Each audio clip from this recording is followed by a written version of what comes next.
because this presentation I wanted to study. He's not keeping good health, so he said that you can later, maybe Muthuraman and Sundaram can visit them and show the book also I have written. So, the basmati rice, which is now the major export from the country, it's earning around 31,000 crores. Only the basmati I am talking, not the non-basmati. And out of that, 20,000 crores is only from one variety, Pusa Basmati 1121. That was the contribution of the IRI and Dr. VP Singh and all the team. Because this is started 1966 when the Dr. Swaminathan was the head of the department and then director general. I was fortunate that I joined IRI in 1969 as a researcher in the Mace Rockefeller Foundation. And then I got admission next year in the 70 batch at IRI. So I knew all the work which was going on. Although during my PhD, I worked on the Mace, but we were all knowing what are the activities going on in the department or even whole institute, because Dr. Swaminathan used to give lectures once in a month and he will update what's happening in the country, what are the problems and what we are doing. So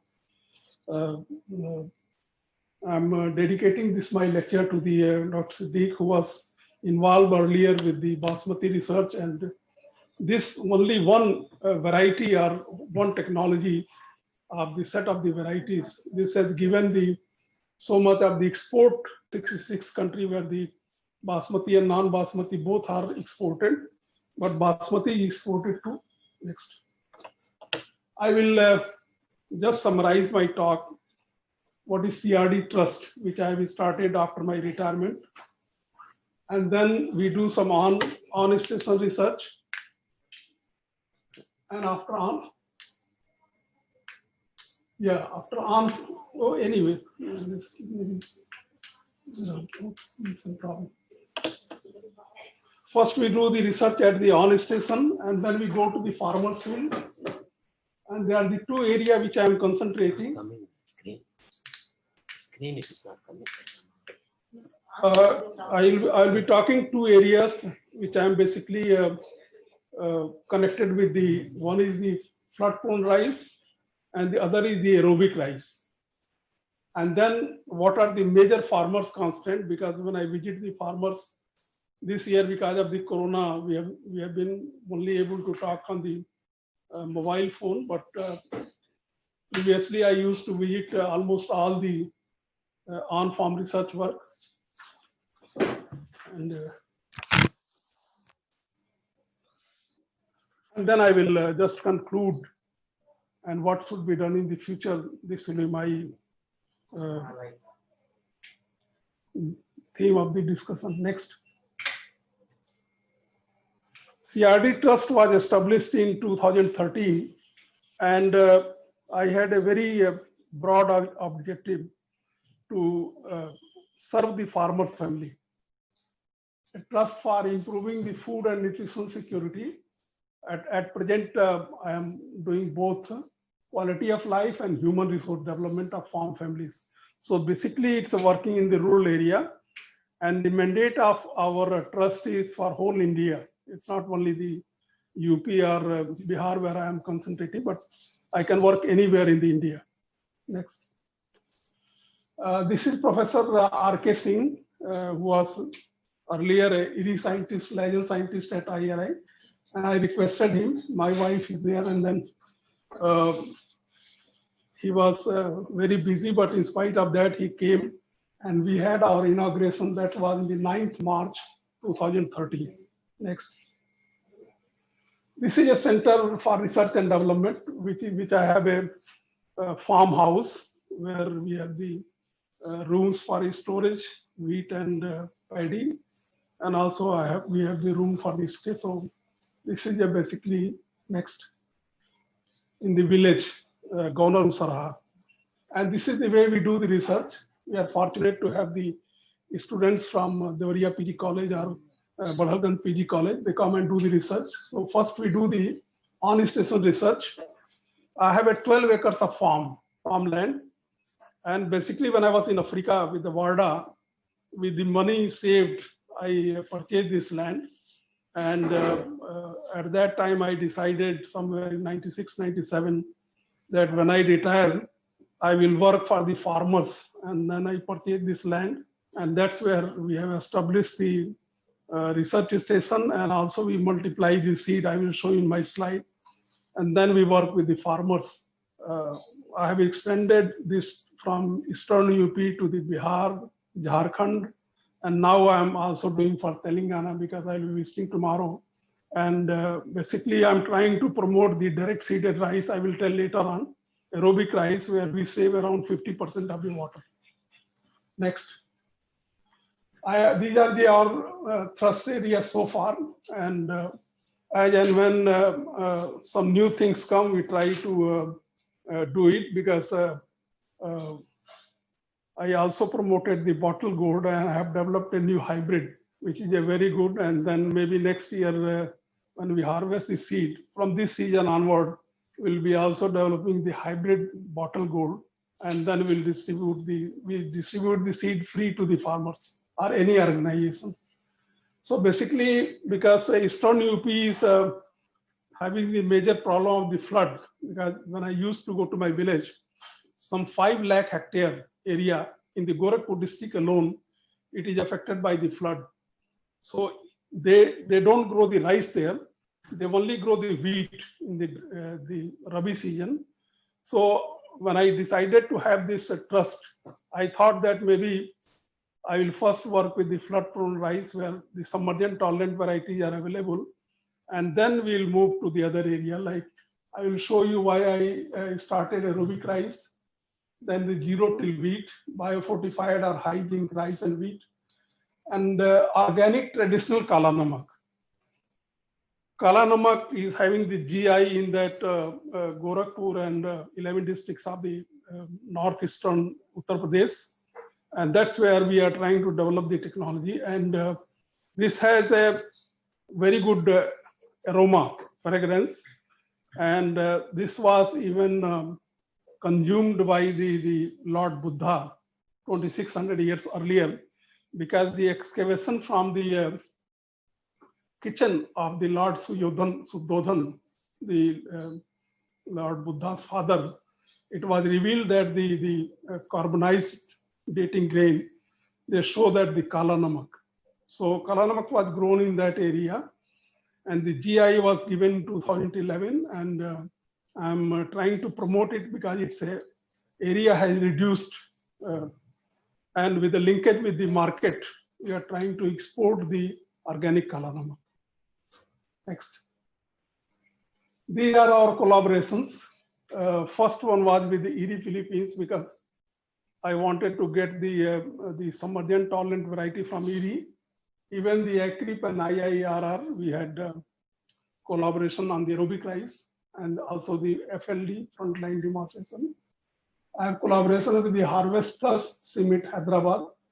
I'll be visiting there on after 2 days.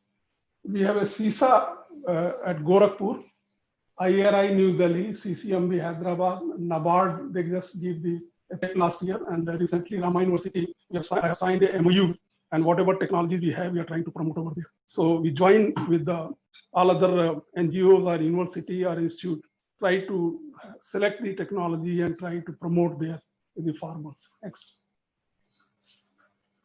This was Dr. Abdul Bagi Ismail from Erie, who first visited at our place.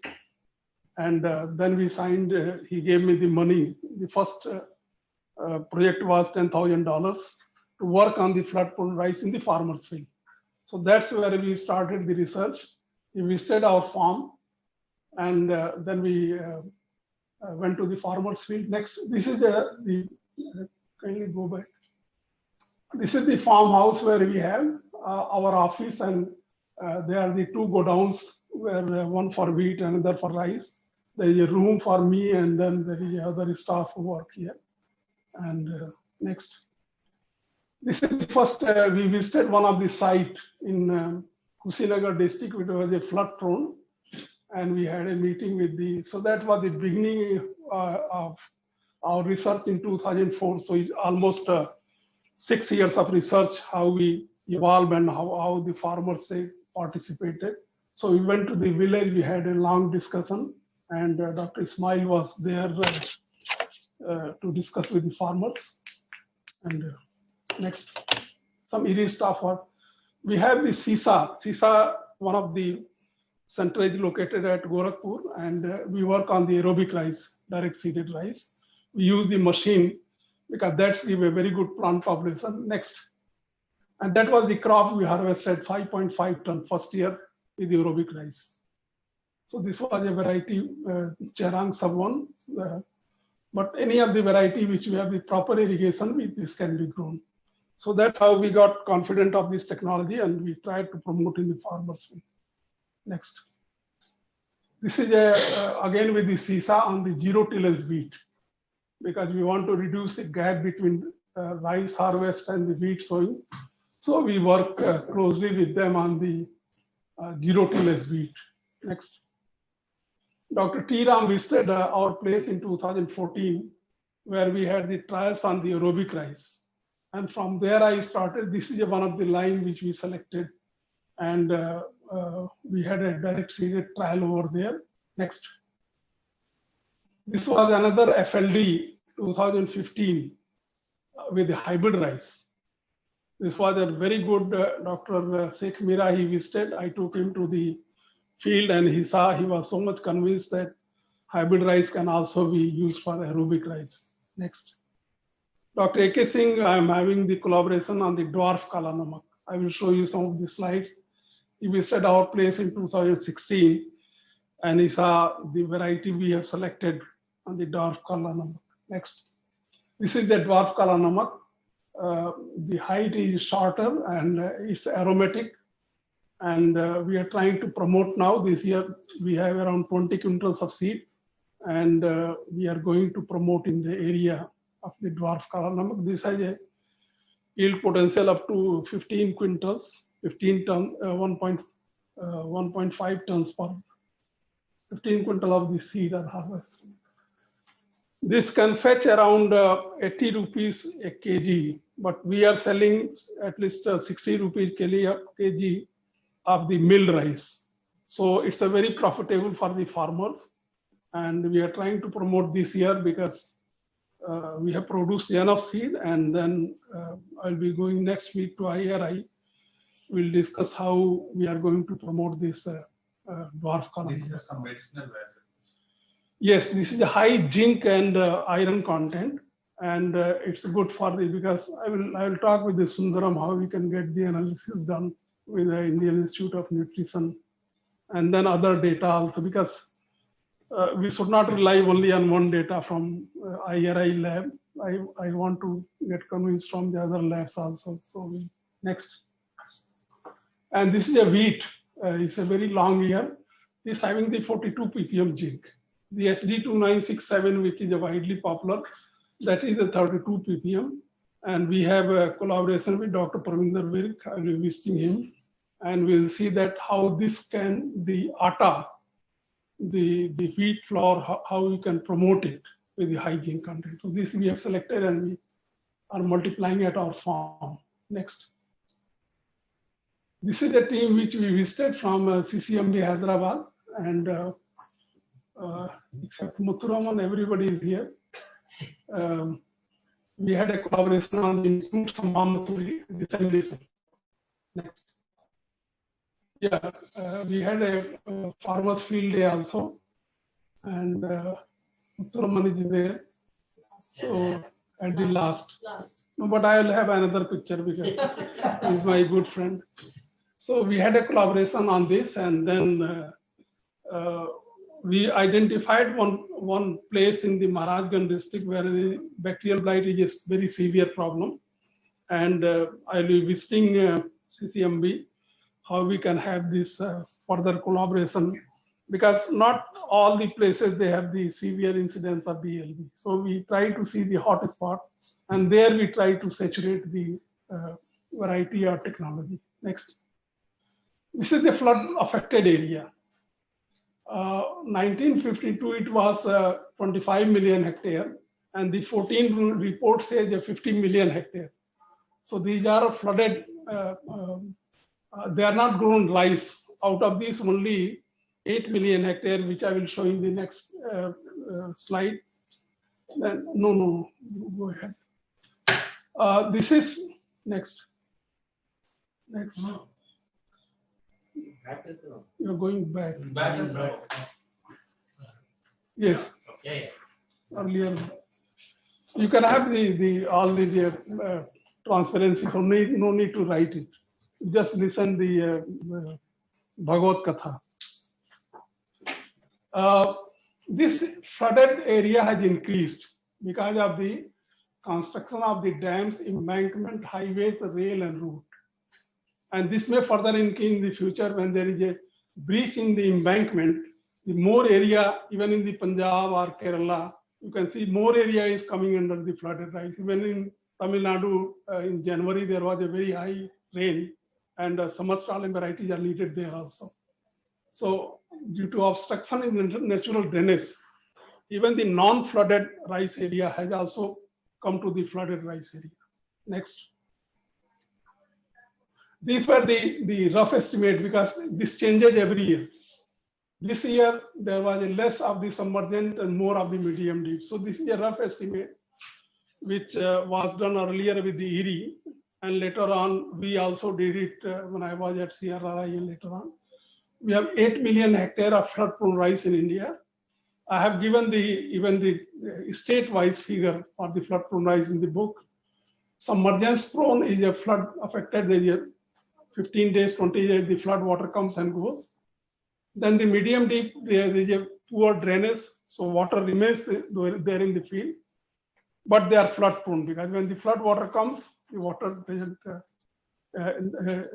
drain, but it stays there. Then we have the deep water, more than 50 centimeter, and then coastal wetland. They are also subject to the flooding. So there also we can have the sub-1 variety with gene for the salt tolerance. Next. These were some of the on-farm site where I work. We have the in UP and also in Bihar. Now I've shifted to Bihar also. In UP we have Gorakhpur district, Devariya, Kushinagar, Maharajganj, Siddharthnagar.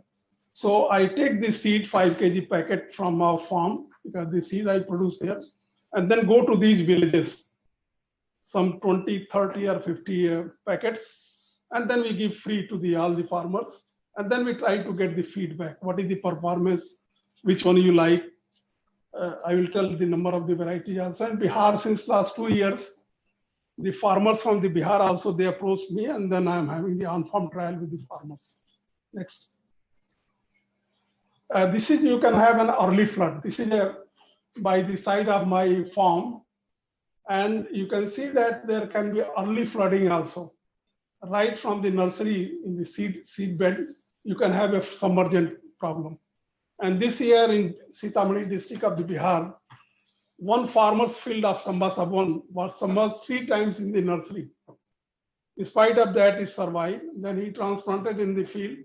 In the field also there was a submergence, and then it has survived. So yield was not very high.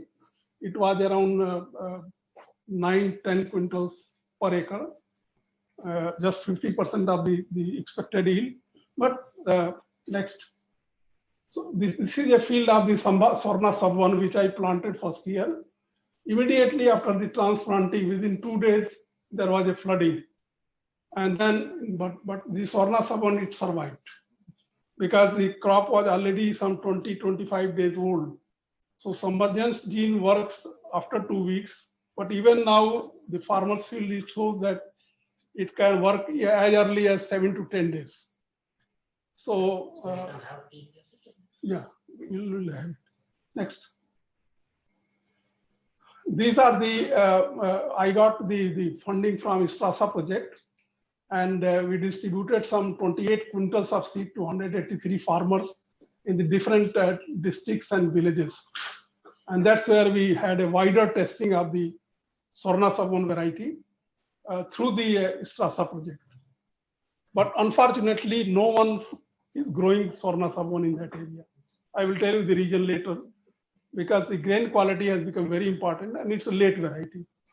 So what happened for 10 years, the IRI, through the ISRASA project, Dr. U.S. Singh was in charge and they did Eastern UP and Bihar, but no one is growing as the Swarna Savan. So there is a basic mistake in methodology. What they did not do the on-farm research, and the farmers, they have left the variety. No one grows it. Next. These are the embankment you can see on the right side.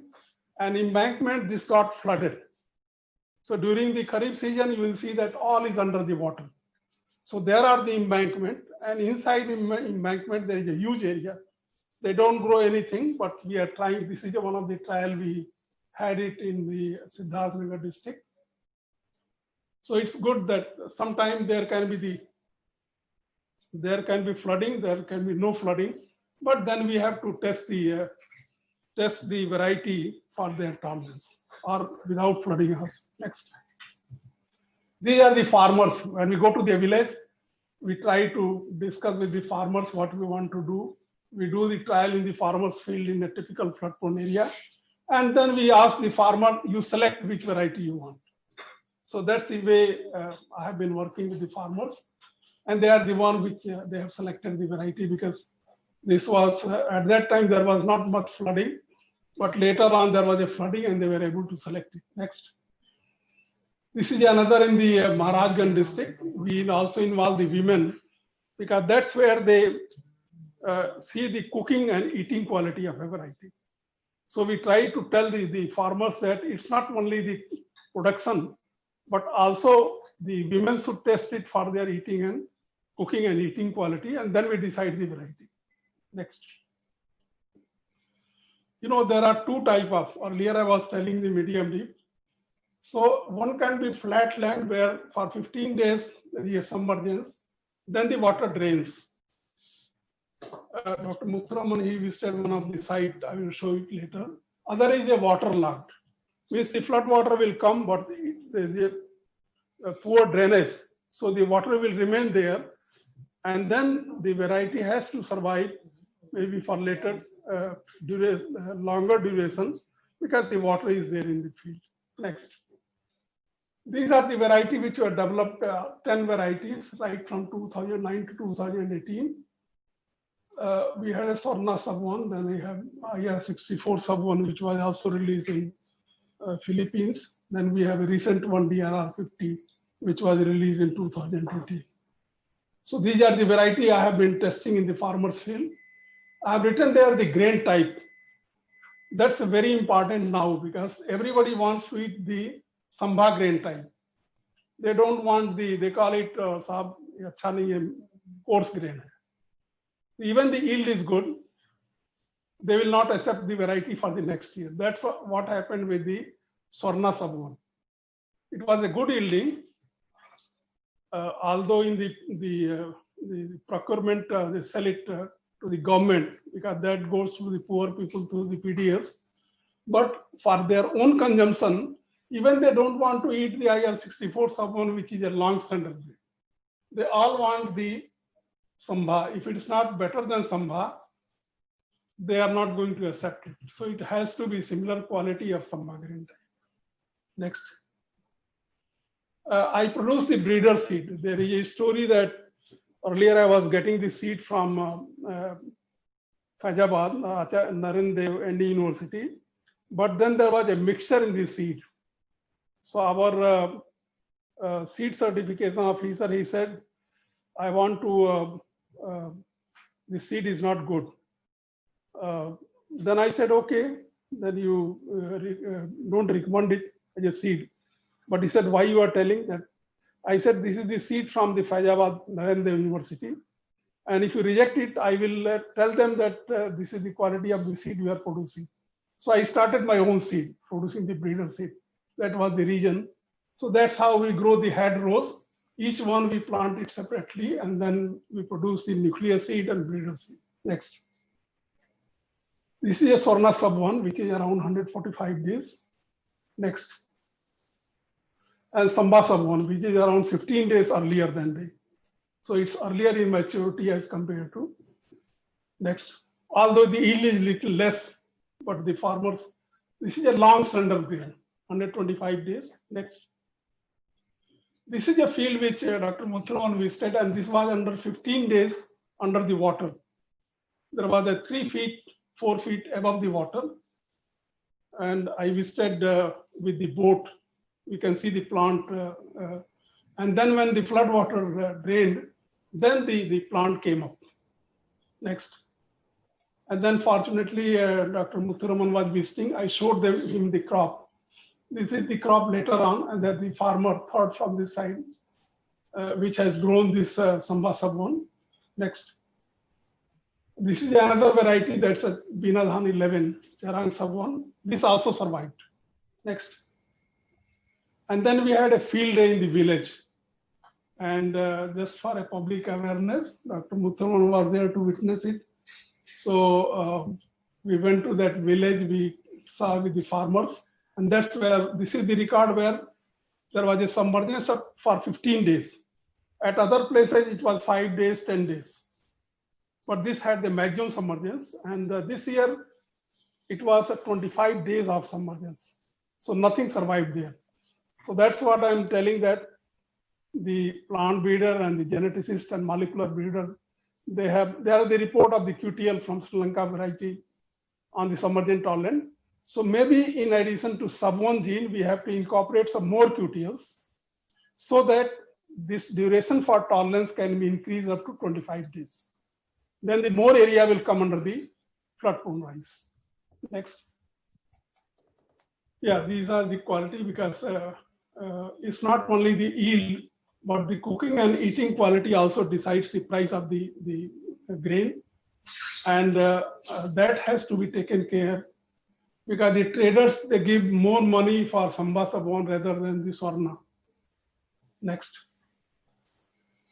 So this is a very important.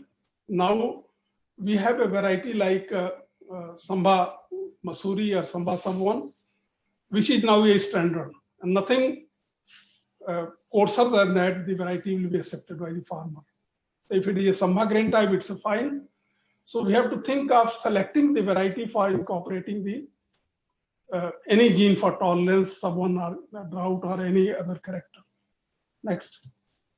And this is a comparison. Even if you get the 5 ton of Samba sub 1 and 7 ton of Swarna, in the market, the Samba will be sold first, and then the rate is also around 400 rupees difference. At that time, when we did the survey, the rate was 950, and still it is 1,000 rupees or 900. So it is not the yield, but it is the grain quality which is more important nowadays for selecting the variety or for market value. Next. Well, then the second one, I am coming on aerobic rice, because this is another area which I am working. What is aerobic rice? This is a production system of growing input responsive, like semi-dwarf varieties or intermediate height variety, non-lodging, so that you can have a yield potential up to 5 tons and beyond. Under direct seeded unpuddled field. So when we don't do the puddling and nursery raising, we save around minimum 50% of the water. So in the future, even IRRI is thinking and collaborating with me to select the variety, because earlier the variety were developed and selected only for transplanted conditions. So they have a different root system, thin root system and shallow. When we are going for direct seeding, then we have to look for a deeper root system, so they can extract water from the deeper layer of the soil, and then they can have a more productivity also. So it's just like growing wheat. We give, generally I've seen since last so many years, farmers give 3 to 4 irrigation, and they save a lot of money on the water. Next. Why I started working on this. This is the slide I usually show on the aerobic rice.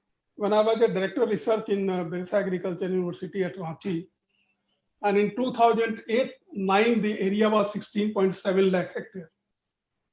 And next 2 years, it reduced to 9.7 and 7.7 because there was not much rain in the month of July, and farmers were not able to transplant rice. So in the nursery, you can see the crop of the 60 days, 70 days, but they were not able to transplant it. And the agriculture production commissioner and many visitors, they came. And then we came to the conclusion that we have to go for direct seeded rice rather than transplanted rice, because the household food security of those Jharkhand farmers, mostly they are the tribal farmers, it is more affected when there is a drought like this. So that's the year when I was at Ranchi, we started working on the direct seeded rice rather than transplanted rice. Next. And you can see the rice production also. It reduced from 34 lakh tons to 14.7 and 10.4. There was so much of reduction in the. So it was 2010 when I was at Birsa, Ranchi. We started working on the direct seeded rice, or what we call now the aerobic rice. There is a little difference because IRI uses the term DSR. And this is not my terminology, they came from Brazil. They were using the direct seeded rice with sprinkler irrigation. So direct seeded rice can be rain-fed, but in aerobic rice, we apply at least 3 to 4 irrigation. So that's why it is just like growing irrigated wheat, and we save around 50% of the water. Next. Well, this is the way, because when we were doing, we also did some research on the broadcasting. But in broadcasting, the yield is little less because we don't apply the fertilizer at basal. So here this is the available seed cum fertilizer drill, which is available for wheat sowing. And this seeder we use for the paddy seeding also. So you can see the fertilizer and the seed together. This we started with the SISA, and then we promoted to the aerobic rice cultivation. Next. Yeah, we put the seed and fertilizer, and then we do the next direct seeding in the little bit moist soil. This is little bit, immediately when we did the sowing, there was a rain. So it was good that it helped in the germination. So in the line we sow it, and then there is a very good plant population. If we do the broadcasting, the plant population little less. Next. This is a drought. When I was moving around the villages, then I saw the drought is also a problem. Then I started thinking that if we are going for aerobic rice, maybe drought tolerance can be one of the characters, but not necessarily. And then we tried to have the aerobic rice with drought tolerance also. Next. Yeah, this we started selecting the drought tolerant variety, and there was no rain for 45 days. So that was the yield we selected. Some of the hybrids were also very good. We selected the hybrids also, but our major emphasis was that we should go for the self-pollinated variety. Next. This is one of the drought-tolerant variety from CRRI, CR 202.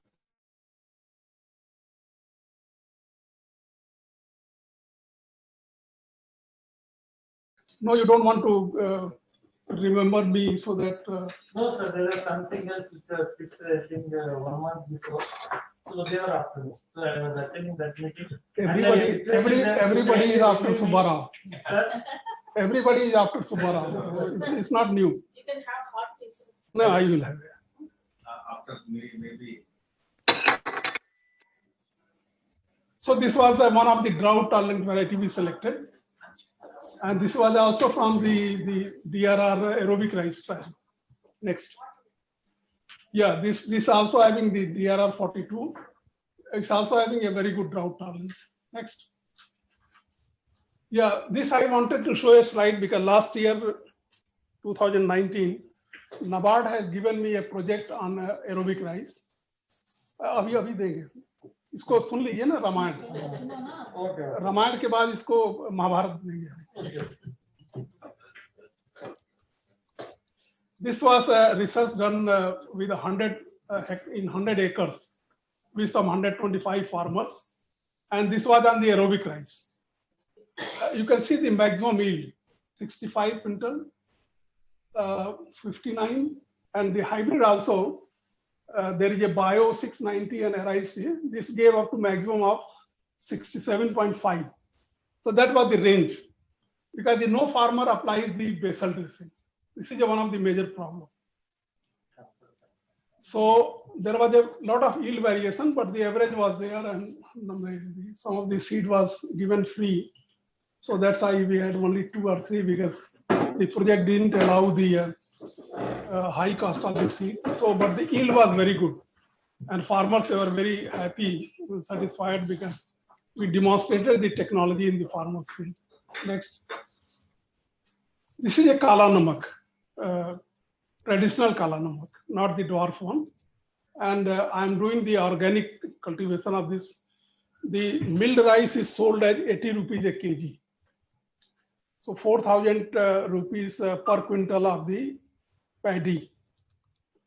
And this has the nutritive quality also.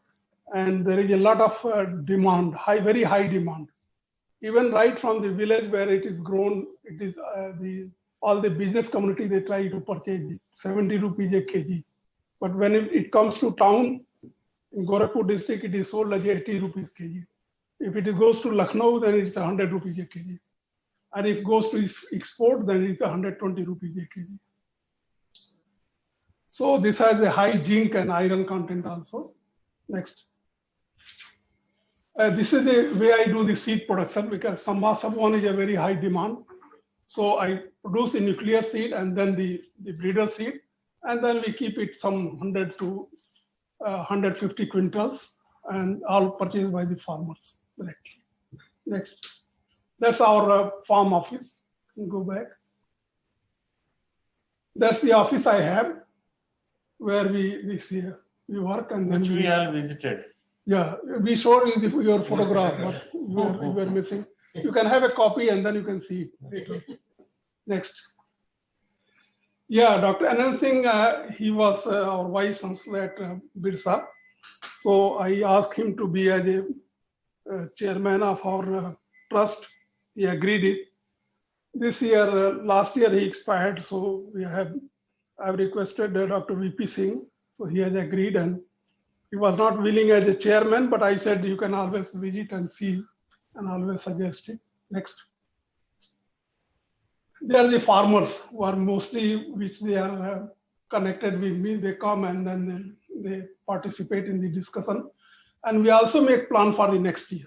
Next. Yeah, these are some of the very good farmers. He harvested from hybrid PAC 837, 6.5 tons, very good yield. But when I asked him, will you grow it next year? He said no. Because why? Because iska chawal jo hai bahut mota hai. I cannot eat it. So generally they give it to the sell it to the government. But when it comes to the consumption, they don't prefer it. Most of the coarse grain variety. Next. Yeah, this is a wheat farmer which did a zero tillage. He has moved to Saudi Arabia, so I'm not able to follow his good work. Next. And this is the book I wrote it when I'm going to donate it. Dr. Swaminathan, he released this in 2018. I went to him and he was very happy. I gave him the spiral bound copy to read it, go through it. And it took around 6 months. When I asked him his comment, he said, you have written some of the things here, which even Erie people don't know it. So it was a good compliment from my teacher, and then he was happy to release it, and then we have this variety. Next. This I have compiled through the 8 years. In 2003, when I was here, people will come to ask what is a Vita rice, what is Nerica, and all those things. Then I realized that why I should write a book on this. So that's where I started. I was here for 2 years, and then some 100 pages were written. Then when I retired from Birsa in 2011, then almost 6 years, partly because I was doing other works also. When I have free time, then I will compile the book and I will write it. This is giving a rice cultivation in 92 countries. This is very important because many of the countries which were not able to produce for their own consumption, they're exporting. So whatever the technology they use for the export, that's very important. Like country like Uruguay, Cambodia, even Burma, Vietnam, whatever the policy interventions, so that they become not only self-sufficient, but also they were the major exporter. So all those, when I was writing, I have written there, 4,000 rice varieties globally, including the Varda variety, Africa, Siet, Iri, and all those. This is a very good for rice scientists, planners, and farmers. If somebody wants to implement the technology of the Uruguay, how they are exporting, so they can go through the book and then they can read it. So they can learn from each other countries how to become self-sufficient and how to export it. Next. So I want to conclude it. There are 2 or 3 slides. First is on the submergent flood-prone rice, Samba Sabon. It can tolerate submergence up to 15 days. Second is on aerobic rice, where we can save 50% of water. Some 15% for the nursery raising and 45% for 45 to 50 to the transplanting, because that requires huge quantity of the water. And we can get up to 5.5 tons or 6.5 tons with the hybrids. So these are the conclusions over the years which I have come. Next. And the farmers constant. When I visit them, or even when I'm in the middle of the farmer's field, so the false ismat has become #1 problem. Even this year, there was a yield reduction up to 50 to 60% in the hybrids. In the self-pollinated variety also, there was a yield reduction up to 20-25%. During the harvesting time, you can see that whole atmosphere is filled with the yellow colored when they do harvesting by the. So this has become amazing. Even the grains harvested, milled grain, they are also having the infestation of the false ismat. I don't know how it's going to affect their human health. It is one of the major problems. They sell it, or even they use it as a cattle feed, and then they buy the rice from the other market. So these are the 2, and we have to look for tolerant variety. Because farmers, there is a propiconazole. I always tell them, but it's not able to control. They are not able to control it. So we have to look for the tolerant variety, hybrids, and also both the self-pollinated. Next. And the second is submergent tolerance up to 25 days. This year they were not able to harvest any grain from Samba Sabon or any variety because there was a flooding for 25 days. So there was no rice crop, many areas. What happened that when the major river, there is a water increase in the water level, then the drainage of the river, rivulets and the other, it is not there, is stopped. So all the water, back swamps, it spreads. And then when the major river, it becomes empty like Ganga river or Rapti or other, then the whole water is drained within 2 to 3 days. So this year there was a flooding for 25 days and there were no crop because Samba Sabon cannot survive beyond 15 days. So this is a major challenge to the breeder. There are the many QTLs reported from Sri Lankan variety or even Pokali, and then it should be incorporated in addition to Sabon gene. Next. So we have to closely work with the NGO, state government, farmers, and Krishi Vigyan Kendra so that we can disseminate the technology, both flood-prone rice and the aerobic rice. Next. And this is a team we have. I get students from PG College Devariya, and they come and do research over there. And that's how I get a lot of work done because 3-4 students they come, and we get support from people like Subbarao and Muthuraman, so that I continue my work although that they don't give the money, but I can do without money also. Next. So last word is, when you go to the farmer's field, while working with the farmers, one gets a real pleasure when he or she, because I work with the women farmer also, adopts your technology. Someone which was adopted last year, now this year there is a failure. So he or she adopts your technology to enhance his food security. Because these farmers, they are not producing the enough for marketable surplus for the urban consumers. So they are first food secure, household food security. And then if they are able to produce enough, then they will sell it. So these are the marginal farmers, not the Punjab, Haryana, or Western UP or the Basmati farmers.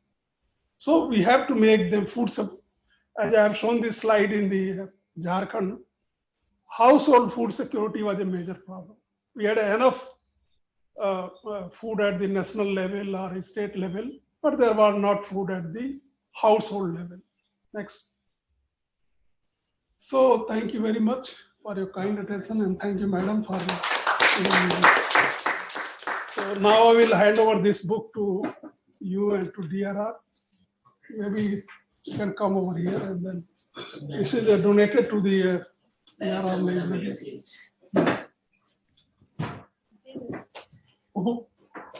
Okay. नहीं आप पहले आ जाइए, ये background में रहेंगे. Sorry, no background. You will also No, no, no problem.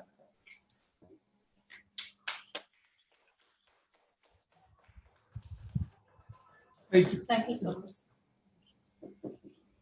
Right. Anybody want to ask any question? Yes, yes.